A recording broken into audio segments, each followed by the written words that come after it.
every semester. So hopefully we got the R's out of the way. Sorry, you guys have been very patient. I appreciate it. I had to go out to my studio, which is my other computer. My I call it mainframe is out in my studio, which is not my house because everything froze. You know, my internet connection said it was good. That wasn't the issue. It was Zoom. Something wrong with Zoom. So let me let these other people in, and then we'll resume where we left off. Hopefully this time we'll all be able to see what I was trying to show you. Let's get straight to that slide, we hope. Oh, that's right. I forgot because I was trying to get you guys back on. So here we go. All right, here are the files I was looking for. It'll just take me less than a minute. Okay, here we go. And I'm going to pull up that slide so that we can get right to it. And we'll still end early, but not quite as early as we would have otherwise. Ain't high-tech grand. Yeah, okay. Here we go. This is what I was trying to show you guys. And then I have to restore down so that we can see screen share. Let's get this stuff out of the way. Screen share. And get this out of the way. And let's see. Let's hope that you guys can see this now. Can you see it? I see it. Good. Yes. Yay. Yeah. So two people have entered the waiting room. Oh, shoot. Yeah. Oh, participants. Yeah, there it is. Things move around. But of course, I want you guys have been fantastic. I mean, I appreciate it because I was about to just record it on my own and let you watch it on Zoom, but I mean on YouTube, but I didn't want to have to do that. Okay, let's get rid of this box. All right, this is the first must know. Way 25 minutes after I started. Watchtower at Jericho. That's Jericho. Watchtower. Of course, you all know it's one word at Jericho. The location is Palestine. Well, Palestinian territories, but it's a long phrase. So Palestine is, as most of you should know, the spelling Palestine. And the little c you can ignore on any of these dates, by the way, that might come up for the midterm or the final for that matter. But I think all the dates after the midterm are in the common era. So you can either say 7000 BC or BCE. So why is this an important site? Oh, don't do this again. My internet connection's unstable. That's crazy. Yeah, you kind of froze for a second. Yeah, I'm gonna pause. Yeah, it often just clears up. In fact, almost every other time I've had it happen, it does. There was, I think, one class last year where the same thing happened. Okay, now you can see it, I hope. Yes, still? Yes, I can. Okay, good. Yeah. It's a 22. Here's the facts you should have in your notes about the meeting. This is a 22-foot tall stone tower that's been excavated. And you can say Palestine or the West Bank. Both phrases describe this area, which is, near the border between Israel and Jordan. And it was rediscovered in the 1930s. This site was discovered by a joint a group of archaeologists, international group of archaeologists. They were from all over the world. And it's been slowly, very slowly being continuously excavated since then. They found, I think it's a dozen of these watchtowers. And what are they or were they part of? Okay, that's most From of the Bible. Yes, it's from the Bible mentions the walls of Jericho. There's an African American, they used to call him spiritual, right?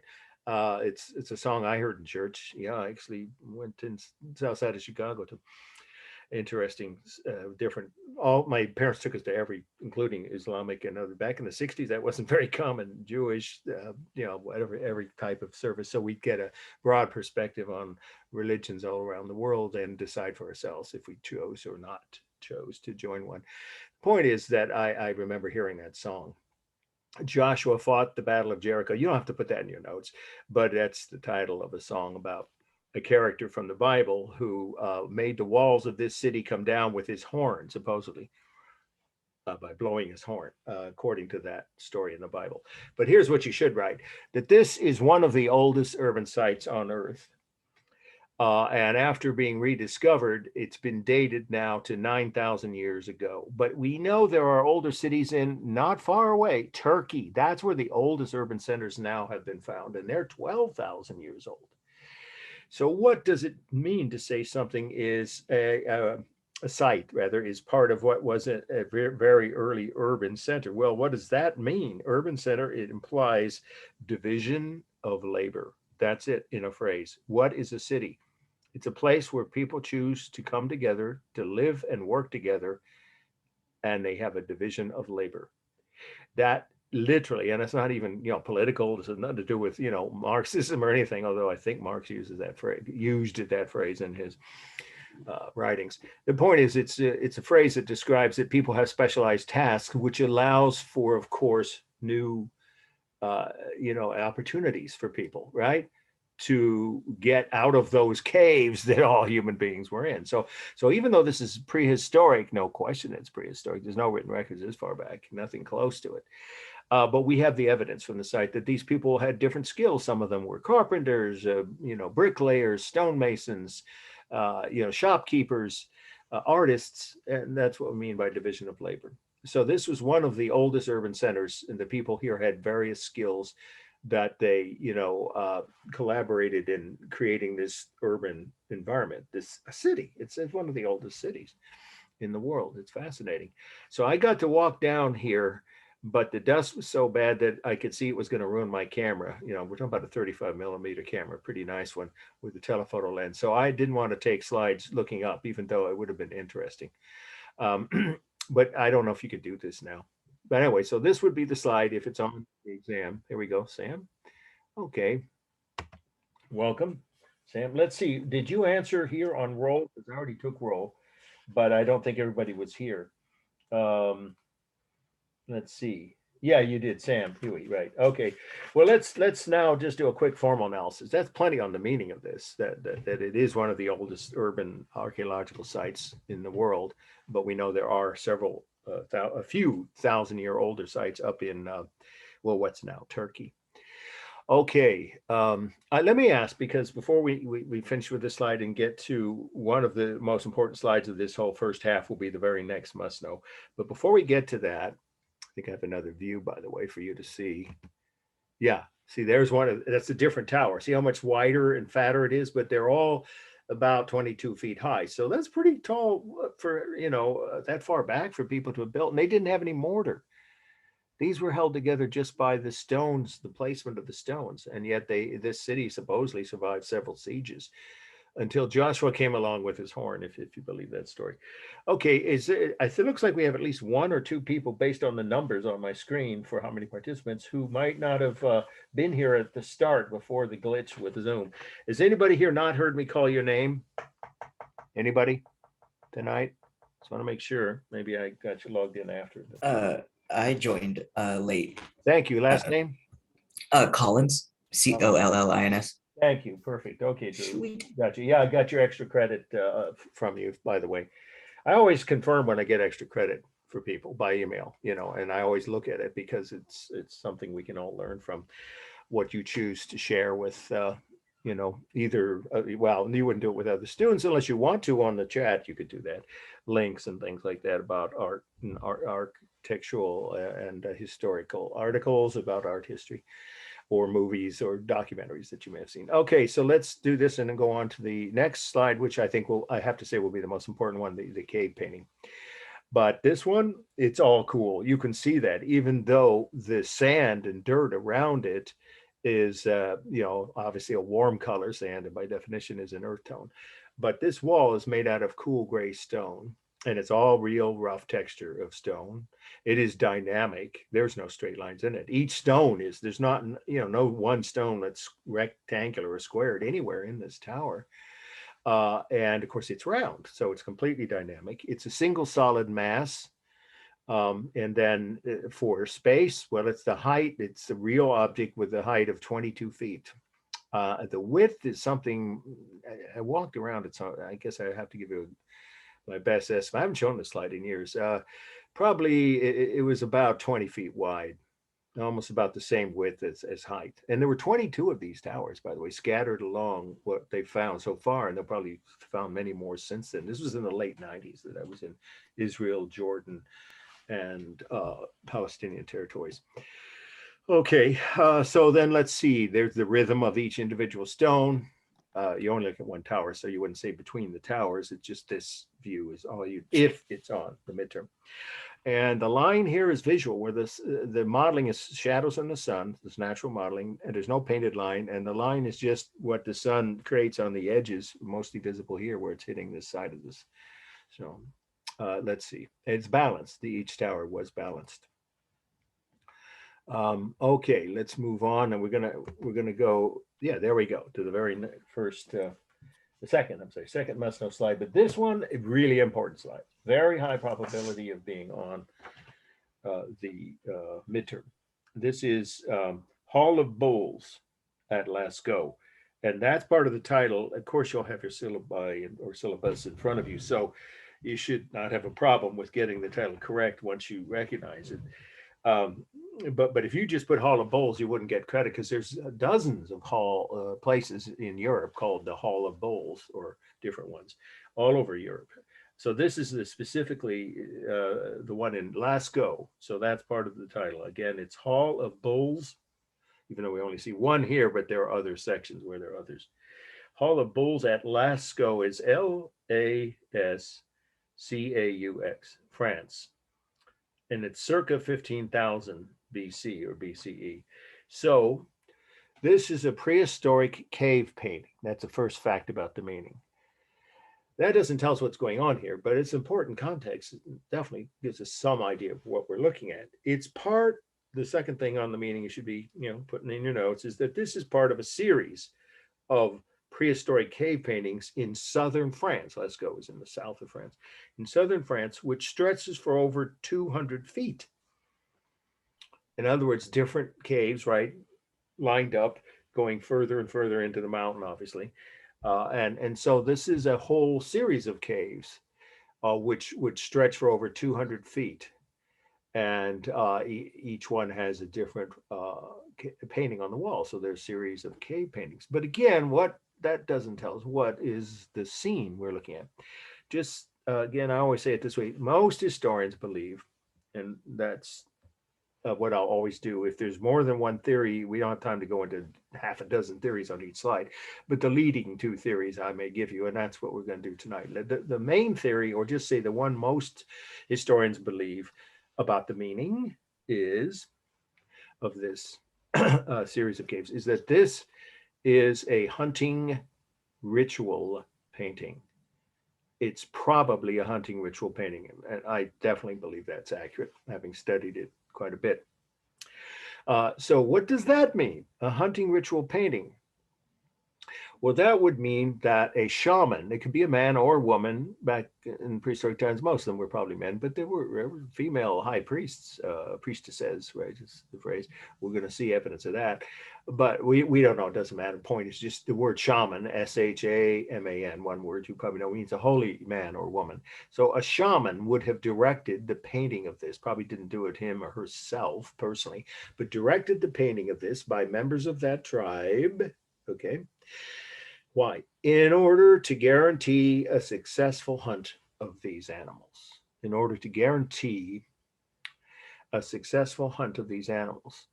Well, I think it's obvious the first reason why did they need to have a successful hunt of these animals. Of course, there was no farming. If it's not obvious, you should write that.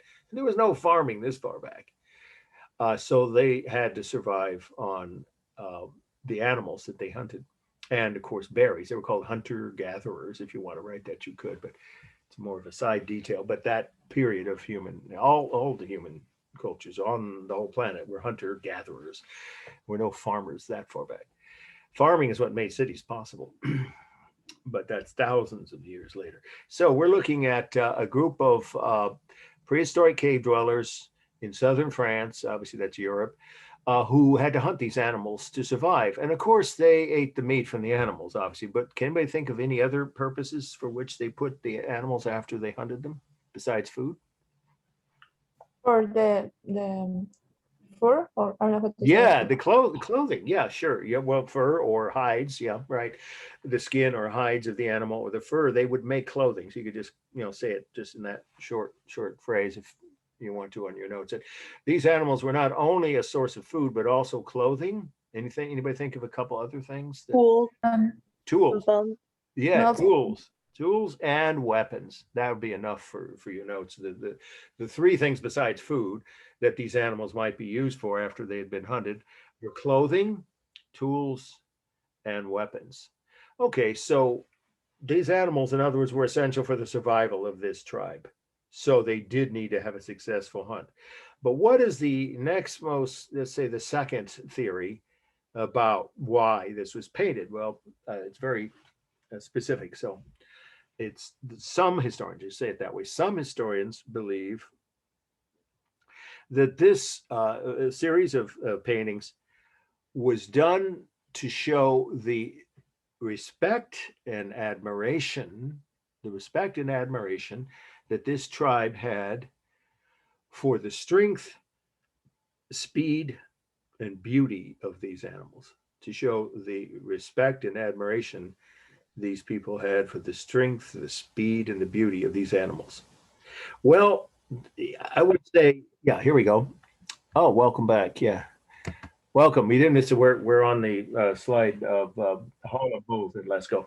Okay, so that makes sense on one level, but on another, if that was the only purpose, these people would probably have starved to death, according to majority of historians. If they were just spending all this time and energy just showing their respect for these animals and not trying to, use whatever their skills were as hunters, that would obviously not probably have led to their survival. So what about the possibility both? Well, that's what makes sense to me is that the first purpose, primary purpose was probably as what they believe the shaman had magic powers. That's what a shaman is, a person with magic powers, like a kind of a religious figure, a priest type of figure, who could help guarantee they would capture these animals during the hunt and then be able to survive that, next X weeks or whatever it was that they got enough time for the food and the clothing and things that they got. So why couldn't it be both? Well, it probably was. Maybe as a secondary, a reason that they also undoubtedly would have felt some respect and admiration for the animals that they hunted. But as the main or sole reason, that seems less likely. Most historians think it was primarily a hunting ritual painting and secondarily, perhaps a show of respect for these animals by that tribe. Okay, now let's do a formal analysis. And again, there's no right or wrong here. We're just starting out. But what would you say is, when we talk about mass, the largest object here? That's not so obvious, is it? There are two objects that could be, right, side by side. But does anybody have a strong opinion about which is the larger, the horse? And the animal that is on the middle, the one that is like, This, the horse? no, the other one. You see the silhouette or the The other one. bull. Yeah. Well, if you could see the bull's full body, oh, no question, it would be the largest mass. So you see, this, my point is that you guys, I give every, student in all my classes some flexibility about how you see certain details when you're analyzing the composition on your papers or on a test. If you think of the bull as the largest mass, because it's implied that the rest of the bull's body is behind the horse, right? The brown horse. But in this image, it's hard to say because all we see is the front part of the bull's body, his head, neck, and a little bit of his, chest. But we see all of the horse. So it's up to you to decide. You could say those are the two largest masses, and that would be fine. And then it's, not as obvious, but yeah, we'd probably say the middle of the darker, smaller horses at the bottom is probably the next largest mass. And then the largest of the two reindeers is, as you can see, they're very different sizes. Okay, what about technique for space? Well, it's easy. There's only one technique. This far back, human culture, they didn't know any other technique to depict depth or distance, right? The word we usually use in formal analysis is space. We're going to discuss next week how all those elements are used. That will be one of the two main topics for the third week.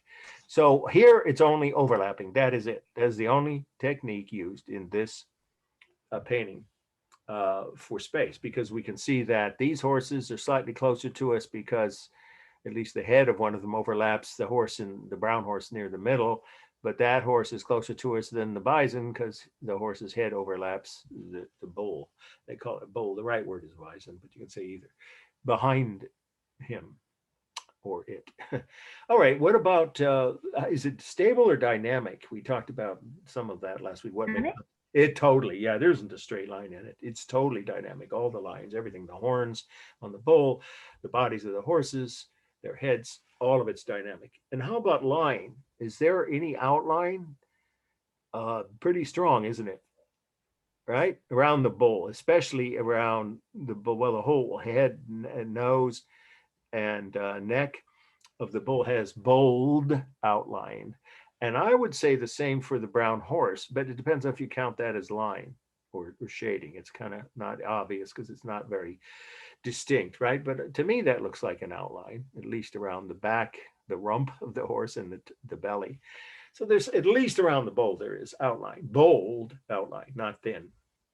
And then for color, it's warm on the brown horse's body, neutral on the black silhouetted horses and the one reindeer that's black, warm on the brown reindeer, which appears to be further away. So I've had some students say, couldn't that be diminishing size? I wouldn't argue with that. It might be that they thought that consciously, or it could be they just happened to make this one smaller. So in any case, the smaller reindeer is a warm color. And then we have neutral for sure. Whenever, remember, something is, oops, I misspoke already. Sorry. It's a cool color, the white, and some of could say albino fur on the bull. There are such, colors on some bulls, right? So the albino or white, you could just say white bull body is a cool color because it's contrasting next to a warm color, the brown on that largest horse. So those are warm, right, on the horse, cool on the bison or bull, and neutral on the dark horses and the black reindeer. And of course, warm again on the brown reindeer. Then is it balanced? That's harder to say, but most people feel it's unbalanced toward the right because of the height of the horns and the position of the head of the bull. So I would agree with that. It's not balanced left to right, but top to bottom, I would say it is. It depends on where you draw the line. I mean, this is near the floor. The floor of the cave is about here, and that's the ceiling of it, right? So it depends on where you draw the line, but if you draw it, right underneath the brown horse there, I would say it's roughly balanced top to bottom, but unbalanced toward the right. And then we have the rhythm is obvious with the horse's legs. The repeated shapes creates rhythm, right? So we see the horns of the bull, the legs of all the horses, the heads of the horses, and the reindeer's antlers. So there's a lot of rhythm. Now, is there simulated texture? Something that looks like real texture? Well, I'd say there is, and it's quite good. Now, any of you who have a cat or a dog at home, we have both, it's called nose leather, right? And that's, literally it is kind of a leather on the nose or snout of a cat or dog or mammals like that. So this particular artist was able, or group of, it's probably one person who painted the nose or the head of the bull, to create the illusion of real textures. So that's simulated texture. I would say also on the hair of the bull. To me, that's, kind of the tufts of hair, right, that you might see between horns on a bull's head. And I even think I see horsehair texture on the brown horse. But I'm not a horse person. I've been up close to horses about 3 times in my life. But the last time was with someone who owned a horse and let my daughter, as a birthday present, ride her horse. That was a few years ago. I recall what horsehair looks like up close. We all seen it in movies. I call that simulated texture, where I put my cursor here. And then the rest is silhouette. Yes, please, go ahead. I'd say it's pretty similar. I've worked with horses since I was in 3rd grade, So it does look fairly, that's interesting, fairly realistic then. I'm amazed by this work of art, is the point I'm making, and I guess some of you would agree. For this far back, they didn't have paint. This is animal dye. Vegetable. Sorry, I meant vegetable. I said animal day. Well, they could have used some, but I doubt it. Some ingredients from an animal they had killed in the hunt, but I doubt it. It's vegetable dye. And what kind of tools could they use? They didn't have paint brushes, so it's pretty impressive. I think it's quite well done. Okay, and then what's the only other thing? Modeling. Yeah, modeling here is very minimal, but I'd see it on the belly of this horse. To me, it looks like some shadow here, and definitely on the nose or nose leather of the bull. Okay, you get the idea. This is a pretty skilled. That's why it's the one that most history or art history texts use this series, or one of the there's so many different views. Like I said, it's a series of 200-foot long series of caves. So I think there are dozens of these scenes, but this is one of the best ones. And so that's an example of prehistoric art. Remember the word prehistoric, which I did get you that definition in before the glitch booted us off Zoom. But okay, you should have that definition. Okay, this is the next must know. And it's called Woman from Willendorf. Woman from Willendorf, and that's a town in the country. The location is almost always the country that we give you, but I'll spell the title. The last word is Willendorf, or if you pronounce in German, it's W's pronounced like a V, as you may know. Ich spreche ein wenig Deutsch. Willendorf. Woman from Willendorf, or Willendorf if you prefer. Austria, I think everyone knows that's Austria, and probably some of you know that's where Arnold Schwarzenegger is from. In fact, he's from this part of Austria. He talked about that once while he was governor for some reason. I don't know why he mentioned, I'm from where these sculptures are found. And the date, it makes this the oldest object you're going to see this semester in this class. 22,000 BC or BCE. Boy, that obviously makes everything tonight is part of the prehistoric era in the history of the world. There weren't any recorded histories this far back in any part of the earth. So this is a European prehistoric object from Austria. But what is it? There's a debate on that. One theory is that it is a Venus, and that's the one that I was taught when I was at UC Berkeley in most history. If you look this up, I was just going to tell you, if you're trying to create flashcards or something like that, I don't know if you do that in an open book test in a Zoom class, if you even need to do that. But in any case, if you were looking up for research extra credit to write a paper or something like this, you'd see most sources don't call it woman from Willendorf. They call it Venus, like the planet, or the ancient Greek god of love.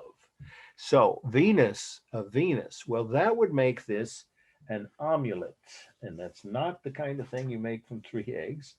It's amulet. It's a definition on your list of terms. So you want to remember, you always be writing them in as I give them to you. I'll always say them slowly and repeat them once. Okay, what is an amulet? If this is an amulet, it is an object small enough to be held in a human being's hand. An object that's small enough to be held in a human being's hand, comma, which grants that person magic powers, according to the belief of that culture, of course, which grants that person magic powers. So if it's a Venus, that's a type of amulet, but what's the magic power that it's granting? It could be, in this case, it easily is likely be a woman as a man, a shaman, a holy man or woman, could have been both a doula, right, or midwife. I guess doula is the preferred term, of course, now, right, or midwife, when a woman was giving birth to a child. But there's a second purpose this could have been used for: before conception or during the act of conception. I don't know if they invited the couple. I mean, trying to have children would have invited a shaman, man or woman, to watch. That's not the point I'm making. One of my students asked that question the other day. I'm not saying that I don't know. Yeah, maybe. But they might have had this object given to them to be near, the couple when they were trying to procreate, trying to get pregnant, however you want to write that. Why? Because it was not a very a high percentage, or let me rephrase that. There was a high percentage of infant mortality in prehistoric times. Every culture, some historians think it was 1 out of 3 children would be stillborn or die shortly after birth. It was a very high infant mortality rate. And then, of course, to procreate, then they might have had to have more than 1 or 2 tries of successful pregnancy, which might not end in a birth. So you might have ended up, oh, hi, welcome back.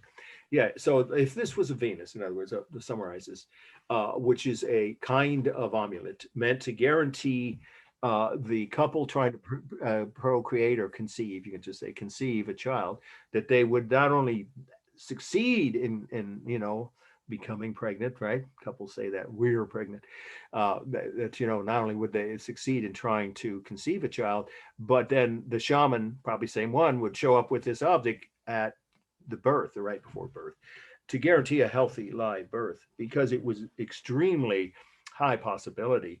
1 out of 3, that's a horrible rate of infant mortality. Now it's considered bad for countries to have 5% infant mortality rates, which some countries in the world do, and some even higher, some lower. So 1 out of 3 on it, that's what just say many historians believe based on evidence. It meant you had a high possibility that you were going to be, even if you had a normal pregnancy, have a live birth and a child that would survive beyond infancy. So they would call for the help of a shaman, man or woman, who would perhaps be present or otherwise just leave the object for the couple when they're conceiving, and then again when they were about to give birth. Would say a prayer, say a chant or something like that with this object in that shaman's hand. There is another theory. As I say, there's almost always more than one theory for these, especially objects so far back that we don't have written records. The other theory is that it's a general or generic, you can use either word, generic, right, with an RIC, or general image of a woman, just showing that she, obviously was, fertile and could conceive. A general image of a woman. But the problem with that theory is what's going on with the head? There is no single feature, not a hint of a face or any recognizable human detail. The body, yes, we see the breast, we see, the belly button, which may have been there already in this piece of stone carved into this for this purpose. The legs, the vagina, the arms, and maybe in the neck, but basically the head is just a strange, unidentifiable pattern of geometric shapes, right? I mean, decorative, you could just say a decorative pattern. There's no face, no hint of that. So we don't know what this is, but most historians think it was a specific function for this, was that it was a fertility object. And the word for that among anthropologists and archaeologists is Venus with a capital V. But woman is what Stockstead calls it, and so I don't want to confuse things, so I'm using her title. All right, so those are the 2 leading theories. I think it makes sense that the reproductive parts of this female anatomy are emphasized, whereas there's no personality at all even hinted at, or individual identity. It seems more likely that it, because of those reasons, more likely that it was a Venus or fertility object, a type of amulet. Okay, formal analysis, completely balanced. It's got all the basic parts of a human body, and the rhythm is obvious. The arms, look how small those arms are, but they are there, even the fingers, so that creates rhythm. Of course, the 2 breasts, the 2 legs, even the feet are present, and the strange geometric pattern on the head would also be rhythm. Totally dynamic, obviously, not a single straight line in it. The color is a cool gray color.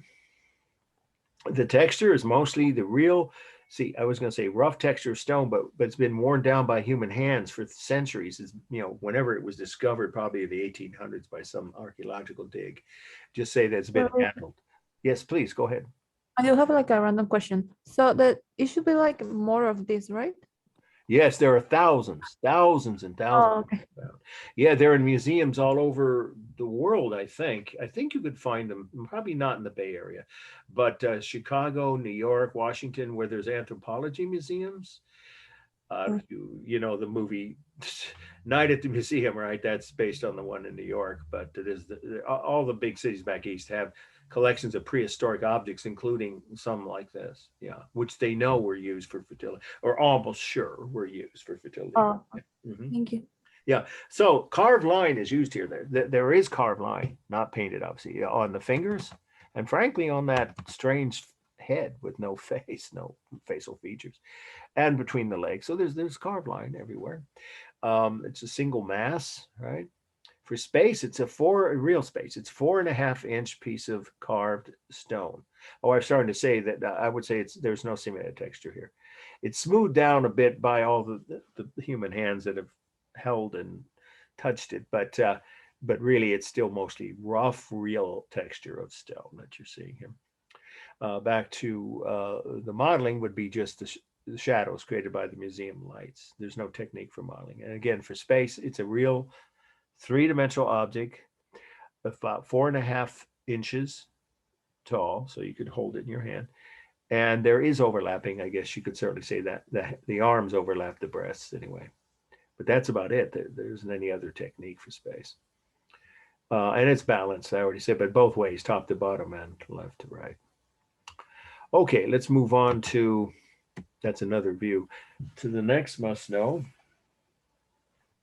And this one is bison, just one word, bison, bison, from France. And this is the date on this one is circa, remember the little C I said before we got disconnected at the beginning of tonight's first half of the lecture, that you don't have to write that little C. It's Italian for about. The word literally, it's abbreviation for circa, which in Italian means, we don't know the exact date. It's about 13,000 BC or BCE. So that's all you'd have to write is 13,000 BC or BCE. So what is this? This is a carved piece of bone, this particular piece here.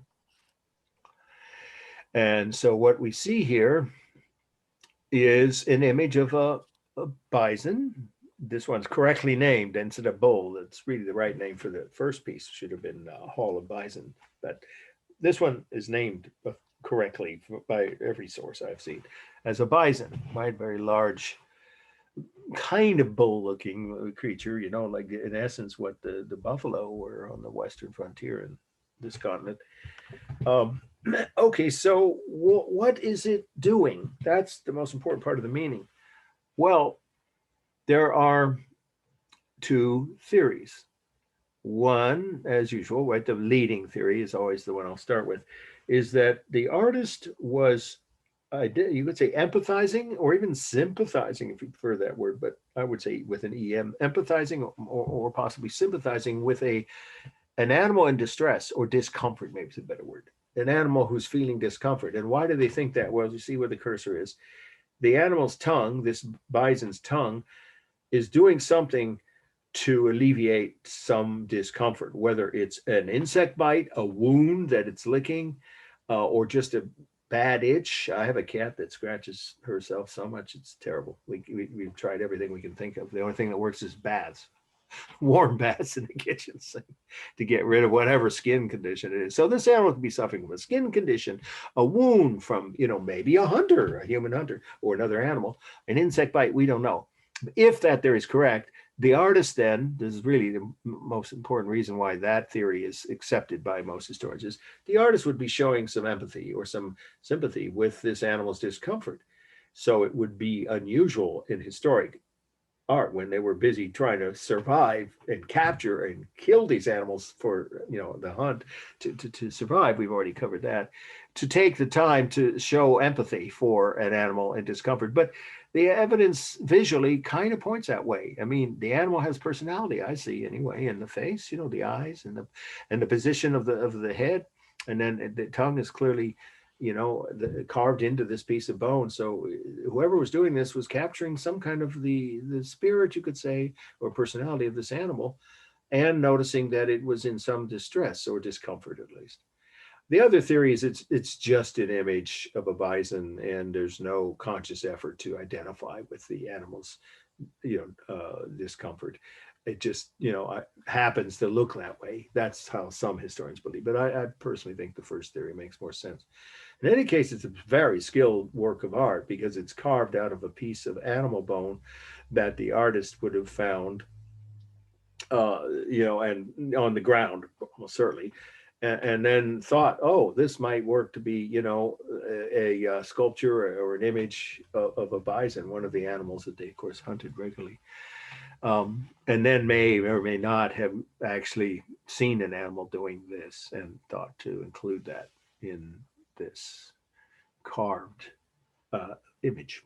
Okay, that's pretty much the whole meaning on this one. Did I say, I hope I did. Yeah, I did. I know I did. The Hall of Bulls is one of those really important slides that we already covered, of course, several slides, a couple slides back. That one I'm not cutting from the study list. I'm not saying for sure whether this one will or won't. It might get cut. When we do the review for the midterm, you want to be here for that class because it'll save you time and effort to not waste time. In other words, studying slides that are being removed from the study list. And I put it in writing that I promise to cut at least 40% of the slides from the study lists before both the midterm and the final. And of course, the final is not cumulative, remember. You don't have to go back and study a thing from before the midterm for the final. Okay, so still you want to take thorough notes, so let's do the formal analysis. It's a cool gray color, or is it? Let's see if there's another image. No, there isn't. We're going to get, that's the most important slide of tonight, what's coming up, Stonehenge, but we'll get to it in a couple minutes. So we have to go on what we see here, but some people's computer screens show it as slightly warmer than cool, but it looks cool in every image I've seen, printed image. So this particular piece, now some bone, of course, is a warm color. So we'll say it has a kind of a off gray, or light gray color. So that would make it a cool color. There's carved line everywhere, of course, around the head, especially the eyes, the nose, the hair, and the horns. And then the rhythm is very strong here with the legs. Of course, which were already there, so they weren't carved. They're part of whatever was on the bone that this artist, this shaman, probably saw when he or she found it. But there is, of course, carved line all around the head, from the nose and the eyes to even the tongue, right? That's licking some part of the body here, and all the hair, the horns. Is plenty of carved line. There's no other kind of line. It's a single mass. There's no larger, smaller mass. Is it balanced? That depends on where you draw the line. If you do the line here, I would say it is roughly balanced left to right. But many people feel since the head and neck are wider than the other half of the body, that it would be unbalanced towards the left, and I wouldn't argue with that. For space, it's about the same size as that Venus object. It's about 4.5 inches long. So that's real object in real space, or sorry, an object in real space. It's about 4.5 inches long, but there is a technique of overlapping, and it's done really realistically for this far back. I mean, the horns, right? Overlapping the head and part of the body here on this horn. And then, of course, the head itself and neck overlapping the body. So that's the one technique for space. The modeling is the lighting from the museum, of course. And it is totally dynamic. I don't think there's any, there's no straight lines, nowhere in it. It's completely dynamic. And then we have texture. Yes, I'd say again, like those cave paintings, but here it's done with carved bone.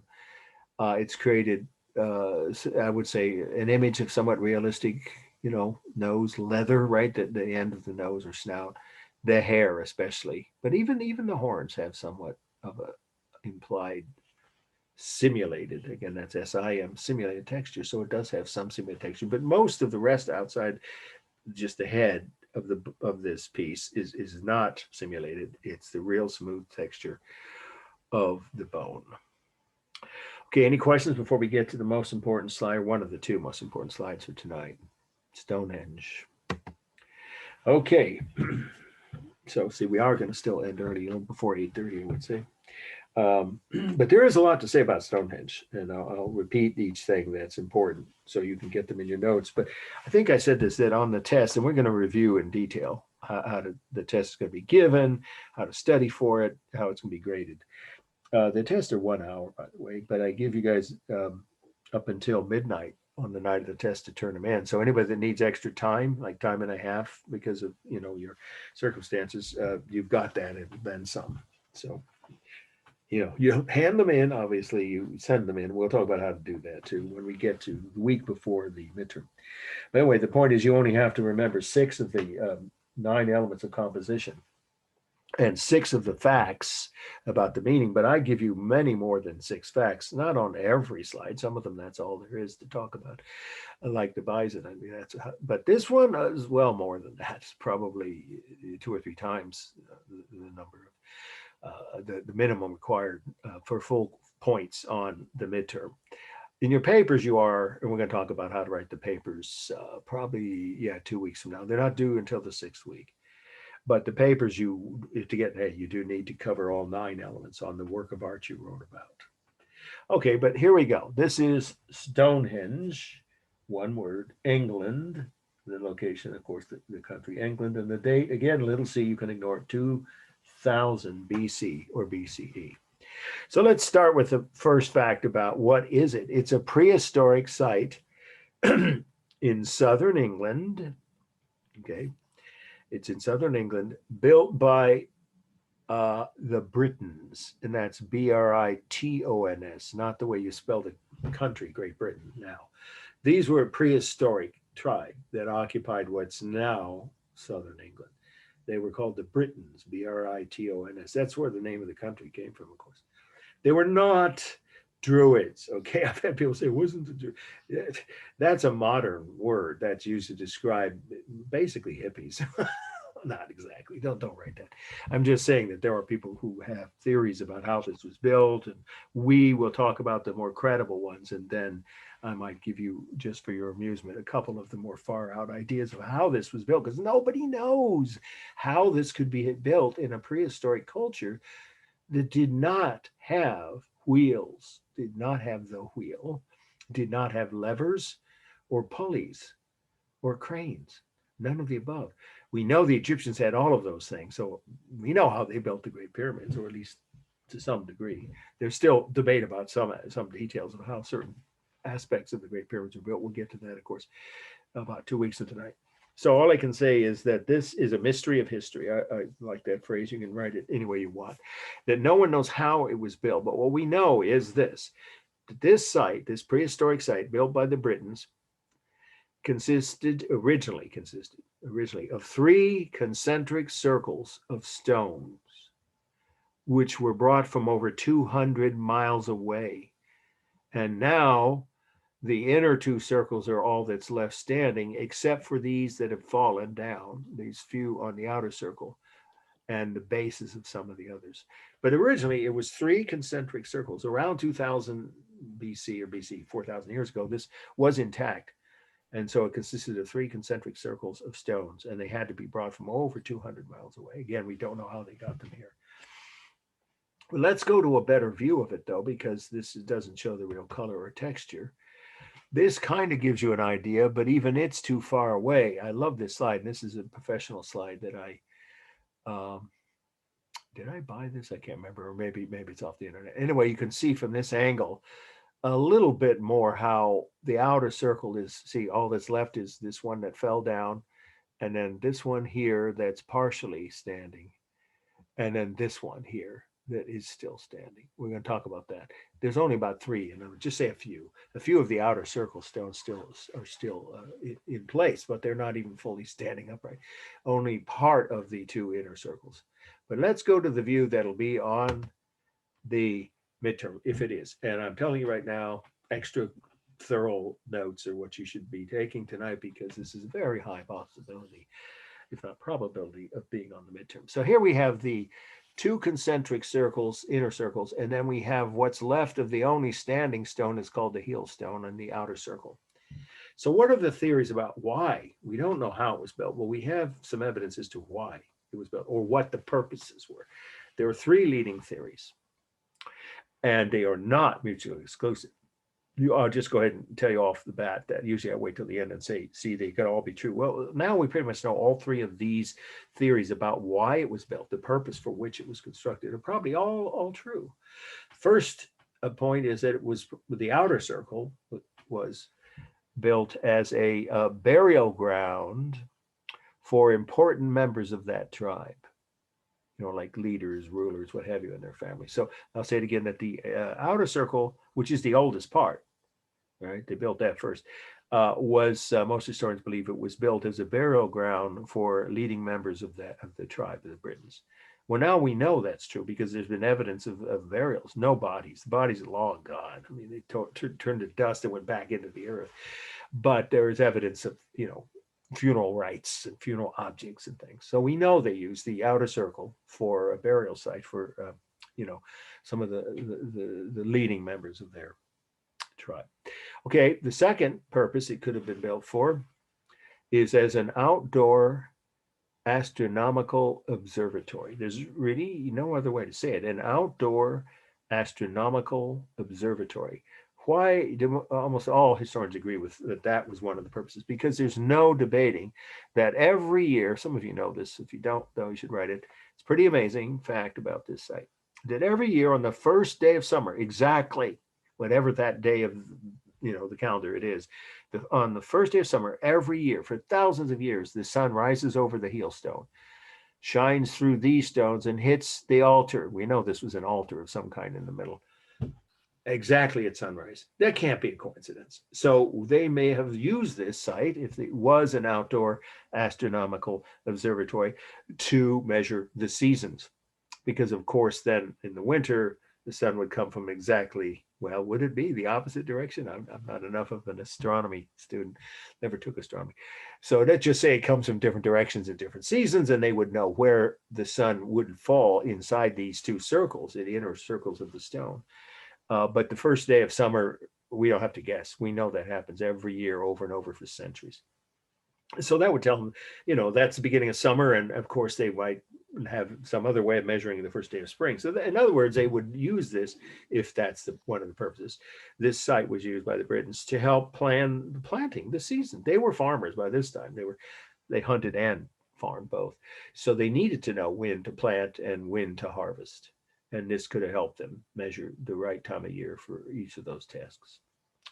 The last thing is pretty obviously to me, it's given that this was also used, so probably all three, as a ritual religious ceremonial site. Or you can say a site for religious ceremonies, if you prefer to put it that way, a site for religious ceremonies, which we know that they were conducted. Now, this hasn't been used for that in hundreds of years, if not thousands. But there are times when it's allowed to be used by this modern group that call themselves the Druids. Probably none of you saw the movie Spinal Tap, did anybody? Where they have a routine that's a made up mock pretend heavy metal band from England that tours the US and just has every disaster you could imagine, including recreating Stonehenge as a stage prop and then crushing the stones because they get measured too small, and it's hard to explain. It's a funny film. So these stones, here's the facts about the structure itself. So this now, I'm going to go ahead and tell you the dimensions of the stone have to do with the meaning, but then that overlaps into the formal analysis. So then I will give you all 9 elements, of course, on that. So these stones are some of the largest ever erected, is the right word, raised in any prehistoric culture. The middle stones are 22 feet high. Well, not exactly. That's the height from the ground to the top of here we go. Our last new for tonight's lecture term. It's an important term. It will appear in some way on the midterm. And it's on your first page of your list of terms to know. Monolith and lintel. So the two words go together. Always, always, always. They wouldn't work without the two linked. So what does that mean? A monolith and lintel is the construction method used at Stonehenge, right? This is what we're looking at. The construction method used at Stonehenge, in which the upright stones are monoliths, right? The upright stones. Yeah, the upright stones are monoliths. So monolith and lintel, we're defining it now, so you want to write that down. The upright stones are called monoliths, and the horizontal stones are lintels. And when you put the two together, that is the oldest method of architectural construction known to the human race. Every culture that has ever built permanent structures has used that technique. And this is one of the first times that we know it was used for probably several, it was hundreds of years this took to complete, and it wasn't all done at one time, continuously. They would have built maybe the outer wall, a circle of stones first, and then maybe hundreds of years later built this circle, and then finished perhaps centuries after that with the inner circle. So anyway, these are monoliths and lintels. So what the last part about the meaning is, what does that have to do with the dimensions? Well, it is a fact that these are some of the tallest stones erected. When you combine the height of the monoliths with the lintels in the inner circle, right, there's only 3 of them still standing. They are 22 feet high. That is a massive height. The average adult humanoid, or well, they were human by then, I'm being a little silly. They were Homo sapiens, the same species we are, but they were much shorter. The men were maybe 5'4", 5'5", and the women maybe 5 feet on average. We know because of fossils, obviously. So we don't have to guess. This was more than, it's almost 4 times the height of an adult man or woman at that point in history.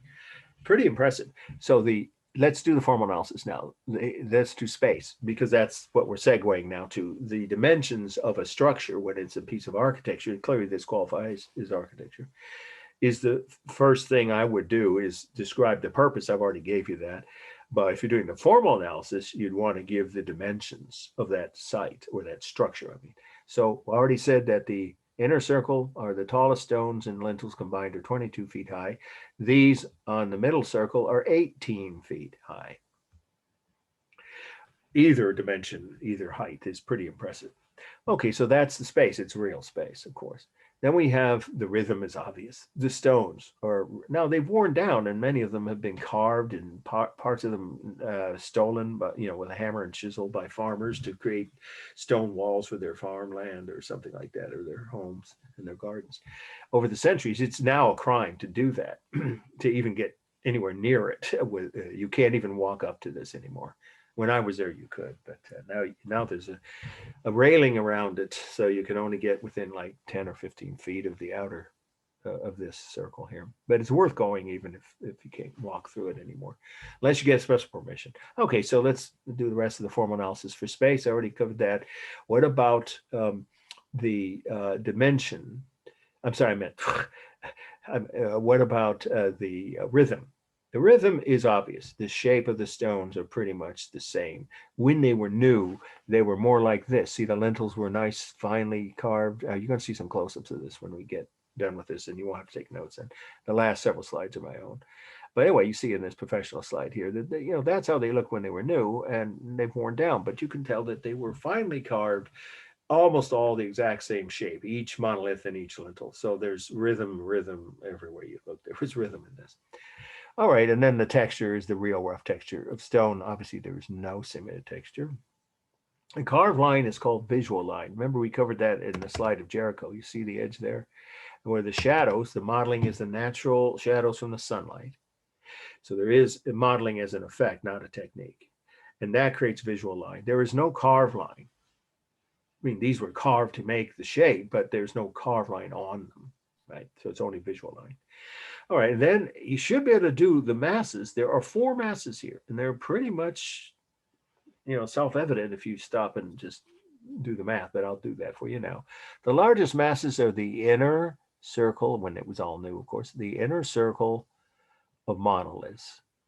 Then the second largest masses would be the outer circle of monoliths. You get where this is going. And then the third largest mass would be the inner circle of lintels. And the 4th largest mass was the outer. And this, they're inner and outer, we'll say, even though there was an outer circle beyond these. So we're just talking about within the 2 circles you can see in this photo clearly. So the 4th largest mass were these, the smallest lintels. Pretty straightforward, right? I think I already said they're cool gray color. I should have, there's no warm color. It's a natural cool gray stone color. It was balanced, completely balanced when they were intact, but obviously it isn't anymore. So you decide if it's unbalanced because there's more stone standing on the right than on the left. And then it was both stable and dynamic. Stable on each individual stone, dynamic on the overall shape of the site itself. Let's see, am I forgetting anything? Stable, dynamic, texture, modeling. I think I've covered all of the 9 elements on this, right? So here's what we're going to do the last few minutes. Won't take very long. We will still end early, and I will stick around at this point to answer questions. Hopefully, I haven't left too many unanswered about the slides, but some of you joined late or otherwise have questions about grading policies. Hopefully you've all read the grading policy handout by now, or maybe extra credit. Okay, so let's now leave this. This is the view. I just want to make sure you're clear on this. That would appear if this slide is on the midterm that you would be using to write a formal analysis and meaning.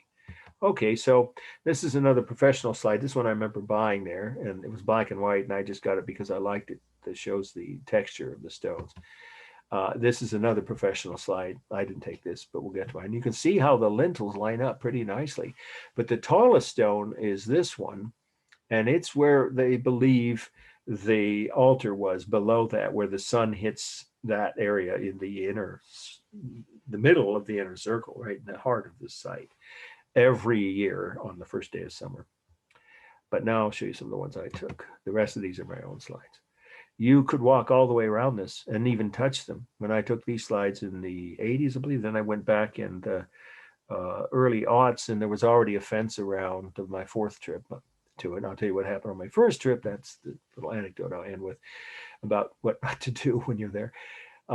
But this was fascinating to be able to see it from a 1/4 of a mile away from the nearest road. It's outside the town of Salisbury, by the way, which is another beautiful place to see. In fact, I would make it a 2-day trip. It's about 80 miles from London. So you could either rent a car. I don't know if that's feasible with the pandemic anywhere now, but there's a train that goes from London every hour at least. And then I'd spend the night in the town. The town is so lovely. It's a medieval town. It's nearly intact. And of course, there are shops with electricity and really good restaurants and everything like that for tourists. And then there's the cathedral, which we're going to talk about. Salisbury Cathedral is one of the most beautiful cathedrals in the world. And then there's Stonehenge about 6 or 7 miles outside the town. Okay, so these are my own slides. You see, I want to capture with this guy here, was about 6 feet tall.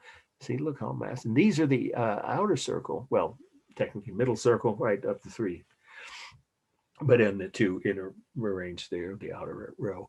And you can see those are 18 feet, right? And then these are the 22-foot ones. It's just amazing. And you see the texture, the rough, real texture. And look how nicely carved the outer edges of the lintels are. It seems to be they've weathered, well, at least some of the lintels, the millenniums, it's not centuries, thousands of years they've been sitting in the open.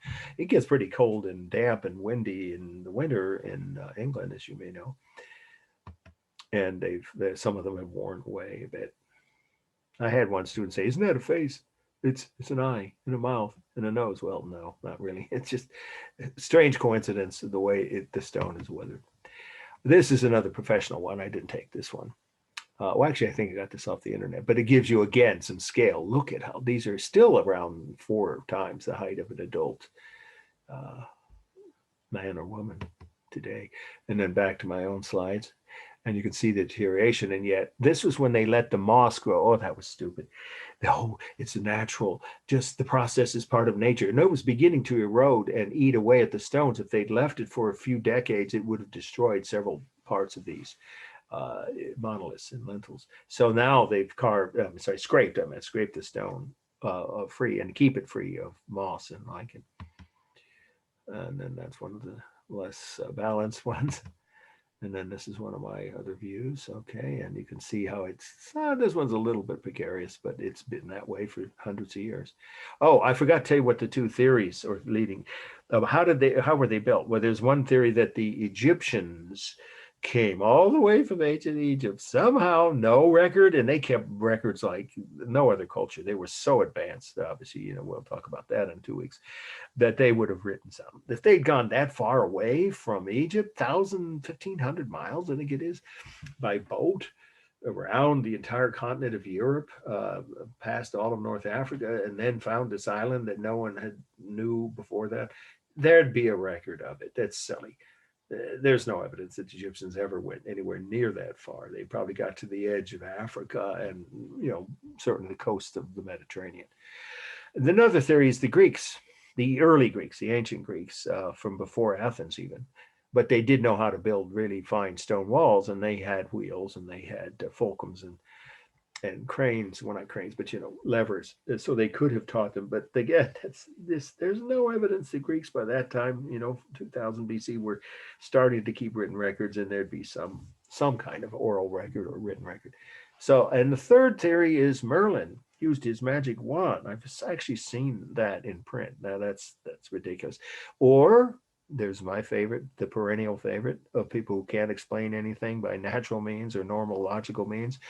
Aliens came down and showed there's actual whole books. I'm not making it up with that as a serious supposed theory of how this was built, since these people were, quote, too primitive to do it. I wanted to end my slides with this, and then I'll tell you my anecdote. Look how finely carved these are. For this many years, have been sitting out in the open air, and these two lined up nicely. I think that's, oh, I forgot I had this one. Yes, that's the tallest stone here, and that one is 25 feet. And we know that see that there, that was probably meant to insert into some kind of slot, which then created a covered altar for the priest, because it rains like crazy in England and all year long, really. So they call it the Green Isle. Well, that's actually the name of Ireland. Emerald Isle is the name of Ireland. This is a very fertile country, as some of you know from seeing movies. Perhaps even a few of you traveled. I can't remember, a couple of you to England. And so the rain is a constant presence. Whatever season you're having your ceremonies. And so priests wouldn't want to stand out in the rain. So we think that there was some kind of covered section just in the middle where there could have been an altar. And I think that's the last slide I have, and then I'll tell you my little anecdote. Oh yeah, there's where the sun would have risen. I couldn't get the heel stone lined up. I don't remember what the reason was, but on the first day of summer. Okay, so let's do one thing. I'm going to go all the way back to that view from the aerial view and tell you what I learned the hard way not to do. This view. When I was there in my, I think it was 19 or 20, my first trip to Europe, I hitchhiked all over Europe. I had just a sleeping bag and a few things, in a backpack. And for 3 months, I lived literally wherever I could sleep. Sometimes I was able to get someone to take me into their home. But in this part of England, I hitchhiked from London, got there in one day, and it was near closing time when I arrived. It was my last night in Britain. I had a return flight I had already, of course, purchased before I left from London the next night. So I had only one shot at seeing Stonehenge. I didn't have a camera, and I wasn't very good at drawing like some people would be. So I wanted to remember the place, because I'd studied it at UC Berkeley in an art history class. So I snuck into the ditch here and I laid my sleeping bag out, and I decided I was going to wake up and see the sunrise over Stonehenge in the morning. That was my goal. Didn't happen quite like that.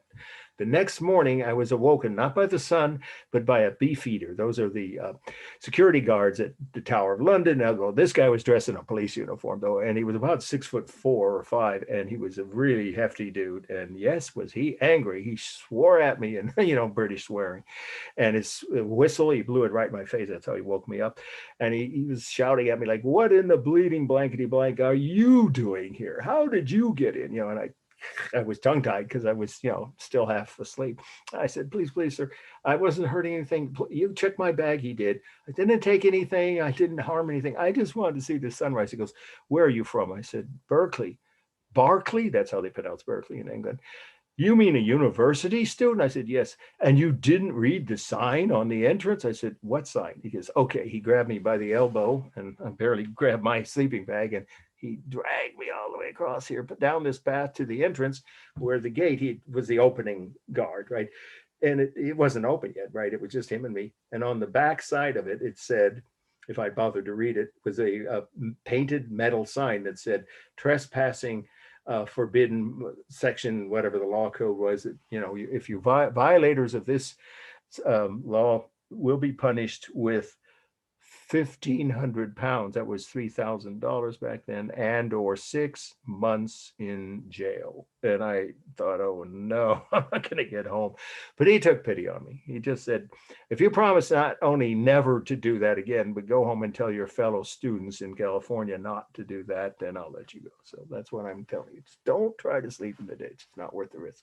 All right. Well, here we are. We're right about 8:30 is when I was planned to end. Okay, I hope you found some of that interesting. And of course, now you know there are 2 slides, this one and the one of cave painting, that are really important for you to keep thorough notes and study for the midterm. Any questions anybody has about anything we covered tonight or anything else about grading extra credit? Yes, please go ahead. Anybody? Because yeah, now's your chance to do it live, but of course you can always email me throughout the week. Well, I'm going to see you all next Monday. So then we will cover the 9 elements of composition. And I've already sent that out. You should have that. If you didn't get it, let me know in an email on markw@AOL, and I can forward it to you, because you'll need to have that with you when we review those techniques, 9 techniques, or they're called elements of construction, of formal analysis of how artists create works of art. And you'll need to use those both on the essay questions on your midterms and in your 2 papers. So I have an illustrated lecture that I'll do with pointer and a whiteboard and drawings that I made to illustrate the different techniques that you can, do an illustration of. And the definitions are already on those handouts, called the 9 elements of composition. There we go. So hopefully you all have those. Any other questions now about anything we've covered, or grading or extra credit? I always give you a minute just in case someone thinks of something before we sign off. Well, I really want to thank you for your persistence and your patience. I think that's really commendable. I mean, I would understand if most of everyone who was on the first portion of this lecture was frustrated enough to give up, but thank you I think it's to your benefit that you all hung in there and came back. Let's hope it just doesn't happen again, that we had our one big glitch for this semester if we're lucky. All right, that's it. One more time. Anybody have any other questions? Sir, I do have a question. Sure. Do we want time to send the mini bio? Yeah, that's optional, but if you want to, yes, I'm still accepting them. It just helps me get to know people's background better. Where right? I already sent an email about it, right? You know what? It just is a half page to a page about your background. And do you need me to recap that? No, I just Yeah, wanted to know. if you want to, I will read it, and it will help me get to know the background of my students and also what you're interested in learning better. That's why I do it, but it's not required. It won't affect your grade. Oh, okay. Either Thank you. way. Okay, anybody else? All right. We are going to stop share now, and if anyone had an urgent question, I can answer them face to face.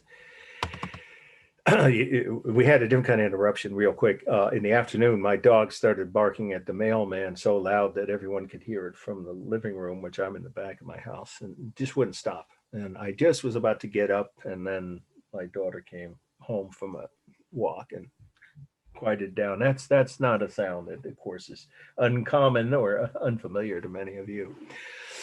Small dogs do that a lot. Okay, last time for tonight, of course.